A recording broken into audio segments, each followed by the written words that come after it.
എല്ലാം ചെയ്ത് പരാജയപ്പെട്ട സത്യം എന്നോട് കർത്താവ് പറയാ, ഇന്നത്തെ ഡേറ്റ് ഇട്ട് നീ ഡയറി എഴുതിക്കോ, നിന്റെ പരാജയം ഒരു ജയമാകാൻ പോവാ.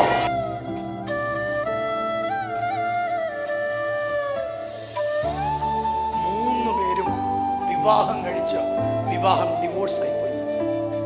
മൂന്ന് പേർക്കും മക്കളില്ല. നാലാമത്തെ ആള് കെട്ടിയിട്ടുമില്ല. സിനിമാക്കാരി അഭിഷക്തയാവും. ശാപം പോലെ തോന്നിക്കുന്ന നിങ്ങളുടെ കുടുംബ വീട്, അതിന്റെ കെട്ട് ഇന്ന് പൊട്ടും.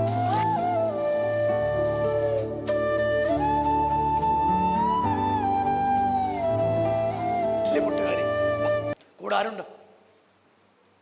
ഒറ്റയ്ക്കാ? ആ രണ്ട് ദൂത് എല്ലാം ചെയ്ത് പരാജയപ്പെട്ടാ നീ. സത്യം സത്യം എന്നോട് കർത്താവ് പറയാ, ഇന്നത്തെ ഡേറ്റ് ഇട്ട് നീ ഡയറി എഴുതിക്കോ, നിന്റെ പരാജയം ഒരു ജയമാകാൻ പോവാ. പിടിച്ചോണം കേട്ടോ, നീ ഒരു ദൈവത്തിന്റെ സാക്ഷിയായിട്ട് മാറാൻ പോവാ. സഭയൊന്ന് കൈയടിച്ച് ആദരമൊന്ന് തുറന്ന് യേശുവേ എന്നൊന്ന് വിളിക്കാൻ പറ്റുന്ന ആളുകൾ ആ രണ്ട് കരങ്ങളും അടിച്ച് കർത്താവിനൊന്ന് സ്തോത്രം ചെയ്യാൻ പറ്റുന്ന എല്ലാ ആളുകളും യേശുവേ എന്നൊന്ന് വിളിച്ച്. സിനിമാക്കാരി അഭിഷക്തയാവും.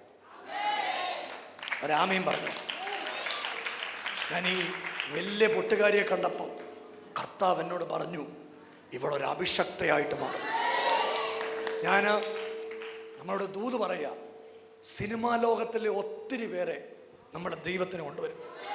ഒരു പ്രവചനം കൂടെ, ശാപം പോലെ തോന്നിക്കുന്ന നിങ്ങളുടെ കുടുംബ വീട്, ആ 8 സെന്റ് സ്ഥലമുള്ള വീട്, അതിൻ്റെ കെട്ട് ഇന്ന് പൊട്ടും. 4 മക്കളല്ലേ നിങ്ങൾ? ഇവര് 4 മക്കളാണ്. അതിൽ 3 പേരും വിവാഹം കഴിച്ച് വിവാഹം ഡിവോഴ്സ് ആയിപ്പോയി. 3 പേർക്കും മക്കളില്ല. നാലാമത്തെ ആള് കെട്ടിയിട്ടുമില്ല. ശാപം കേട്ടോ. ഏറ്റവും മൂത്ത ആൾ എന്ത് ചെയ്യപ്പോ? ഉണ്ട്. ആർക്കും മക്കളില്ല. ഉണ്ടോ? ഇല്ല. മൂത്ത ആളിന് എന്നാ പ്രായമുണ്ട്?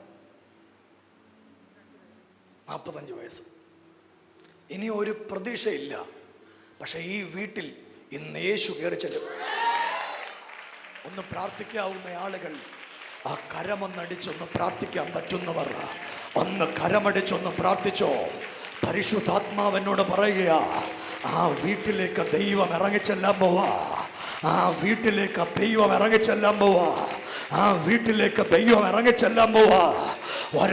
ഒന്ന് അസാധാരണമായി പ്രാർത്ഥിക്കാൻ പറ്റുന്നവര് യേശുവേ എന്നൊന്ന് വിളിച്ചു പ്രാർത്ഥിച്ചേ. പ്രിയരെ, നിങ്ങൾക്കിത് കേട്ടപ്പോൾ തോന്നുന്നില്ലേ ഒരു സങ്കീർണമായ പ്രശ്നമാണെന്ന്? ഇതൊരു പ്രശ്നമല്ലേ? 4 മക്കള്, 3 മക്കളെ കെട്ടി, 3 പേർക്കും മക്കളില്ല. 3 പേരും കല്യാണം ഒഴിഞ്ഞു. ഇതൊരു വല്ലാത്ത അവസ്ഥയല്ലേ? ഞാനൊരു കാര്യം പറയട്ടെ, നമ്മുടെ ജീവിതം ദൈവം റീസ്റ്റോർ ചെയ്യും. നമ്മുടെ തിരിച്ചു വരും. യേശുവിൻ്റെ ആളായിട്ട് മാറും. ശരിക്കും ഞാൻ ഈ 8 സെന്റ് സ്ഥലം നോക്കുമ്പോൾ ഒരു വെളിപ്പാട് കണ്ടത്, അതിൻ്റെ മുൻപിൽ ഒരു വെല്ലുവിളി നിൽക്കുക. അത് പറയാൻ പറ്റുമെന്ന് അതുകൊണ്ടാണ് ചോദിച്ചത്. ഞാൻ കാണുന്നത് ഇങ്ങനെ, അത് മൂത്ത ബ്രദറിനോട് ബന്ധപ്പെട്ട് പുള്ളി ആയതുകൊണ്ട് വെച്ചേ. ഈ കൊടുത്ത ആളുടെ പേരറിയോ? പുള്ളിയുടെ പേര് മുസ്ലിമാ അല്ലയോ? പുള്ളി മുസ്ലിമാ. കിട്ടുന്നില്ല പുള്ളിക്ക്. ശരിക്കും പുള്ളിക്ക് ഈ വസ്തു വേണം. വേണം വേണം വേണം. അദ്ദേഹം അതിനുള്ള പണി ചെയ്തിട്ടുണ്ട്. ഞാൻ ഒരു ദൂത് പറയാ, ആ വസ്തു പോകത്തില്ല. നിങ്ങൾ മരിക്കുന്നന്ന് വരെ ആ വസ്തു നിങ്ങൾക്കായിരിക്കും. ഒരു ദൂതും കൂടെ, ദൈവം നിങ്ങൾക്ക് ഒരു കുഞ്ഞിനെ തരും. ലീഗലി കല്യാണം ഒഴിഞ്ഞോ? സ്നേഹിച്ച് കെട്ടിയ അല്ലയോ? വീട്ടിൽ ആരൊക്കെയാ സ്നേഹിച്ച് കെട്ടിയേ? നിങ്ങൾ 3 പേര് സ്നേഹിച്ചാ കെട്ടിയേ. ആരൊക്കെ അന്യമാസ്തരെ കെട്ടി? 3 പേരും അന്യമാസ്തരെയാ കെട്ടിയേ. നഷ്ടപ്പെട്ടതെല്ലാം തിരിച്ചു വരും. നിനക്കൊരു തലമുറയെ ദൈവം തരും. നിനക്കായിരിക്കും ആദ്യത്തെ തലമുറ നിന്റെ വീട്ടിൽ. ആ തലമുറയെ ഞങ്ങൾ എലോഹീമിൽ പ്രതിഷ്ഠിക്കും. നിങ്ങളൊന്ന് കൈയടിച്ച് ദൈവത്തിനൊരു ആമീൻ പറ. എലോഹീം ഗ്ലോബൽ വർഷിപ്പ് സെന്ററിൽ തന്റെ തലമുറയെ നമ്മൾ പ്രതിഷ്ഠിക്കും.